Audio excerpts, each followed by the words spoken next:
Silas and Barnaby stand on the boundary of their farms, their faces etched with worry as they survey the meager land. Silas voices his desperation. "This patch is barely enough to feed my family. We need more." Barnabas' gaze hardens with resolve as he suggests, "There's old MacDonald's land right next to us. We should find a way to get our hands on it." Under the dim glow of a lantern, Silas and Barnaby pore over a tattered map, shadows dancing around them. Silas stabs his finger on the map. "We can move the markers slightly, bit by bit. MacDonald won't notice at first." Barnaby smirks, and before he knows it, half his field will be ours. Greed lights their eyes as they chuckle, plotting their scheme. Old MacDonald waves cheerfully at Silas and Barnaby, his weathered face beaming under the sun. "Morning, neighbors! Fine day for farming, isn't it?" Old MacDonald calls out, his voice echoing across the fields. Silas responds in kind, "Indeed, MacDonald. May your harvest be bountiful." MacDonald stands defiant, the scent of freshly turned soil filling the air as he confronts Silas and Barnaby. "My land. You've been taking it. The markers. They've been moved." MacDonald accuses, his voice trembling with fury. Barnaby responds, "You must be mistaken, MacDonald. We would never do such a thing." Inside the courthouse, MacDonald presents evidence, constructing a damning narrative of deceit. Witnesses testify, weaving a tale of the farmer's elaborate scheme. "Guilty." The judge's gavel echoes the verdict. Silas and Barnabas' faces fall, their greed exposed before the community. Silas and Barnaby stand isolated on their desolate farmland, shadows lengthening with the setting sun. Silas reflects on their shared downfall. "We had it all, Barnaby, and we lost it because of our greed." Barnaby hangs his head in shame, the weight of their actions crushing them. The vast golden fields stretch under the sun, their beauty marred by silent dissatisfaction.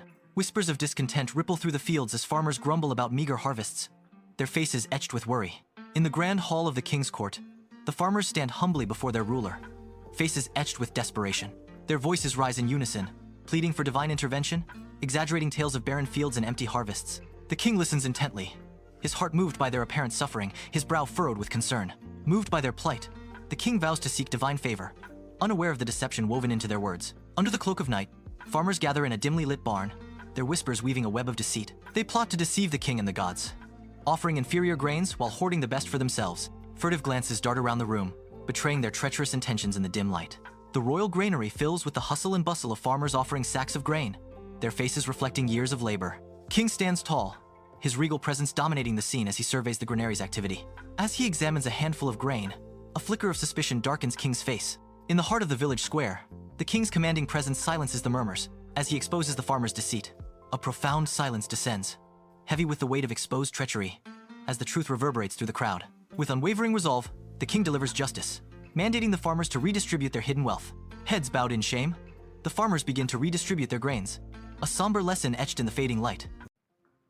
Under the warm sun, Thomas cheerfully whistles while tending to his crops, revealing a life of honest simplicity. The sun beats down, and Thomas pauses to wipe sweat from his brow. He heads towards an old wooden well, seeking respite from the heat. Thomas turns the crank, but a glimmer of gold breaks the rhythm of his work. A nugget of pure gold shimmers at the end of the rope, capturing his gaze. Eyes widening, Thomas stares at the treasure, a mix of surprise and disbelief on his face. Gathering the gold, Thomas' expression shifts to determination. King Barthol, adorned in royal attire, listens intently as news of the farmer's golden well spreads among his court.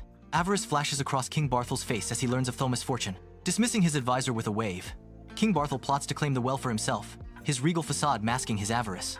"This farmer's luck will be mine," King Barthol vows. King Barthol arrives at Thomas' farm, his guards casting long shadows across the fields. He offers Thomas a generous sum for the well, his eyes betraying a darker intention. Thomas, sensing the king's deceit, proposes a condition to the sale. "I agree to the sale, but propose a condition. You must spend one night at the well to understand its magic." King Barthol sits alone by the well, anticipating more gold. The well erupts, soaking the king. Humiliated, the king realizes he has been tricked. Thomas watches from afar, satisfied that the king now understands the consequences of greed. Thomas thrives, using the gold he found to improve his farm and support his neighbors. Thomas smiles, surrounded by his family, continuing his honest work.